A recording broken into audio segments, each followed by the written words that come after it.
কিরে বেলি, এই তো শরীর কিরকম? মিষ্টি খাবি, সন্দেশ খাবি? তুই আমার টাকাগুলো দিয়েছে শিবু, তুই আমার টাকাগুলো দিয়ে দে।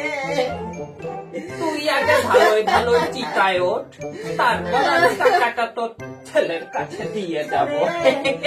না রে না, টাকা না পেলে আমি মরেও শান্তি পাবো না রে।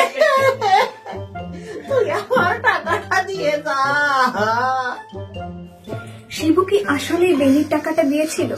জানতে হলে দেখতে হবে অডিও ড্রামার পর্দায় শরদিন্দু বন্দ্যোপাধ্যায়ের মুক্তার ভূত।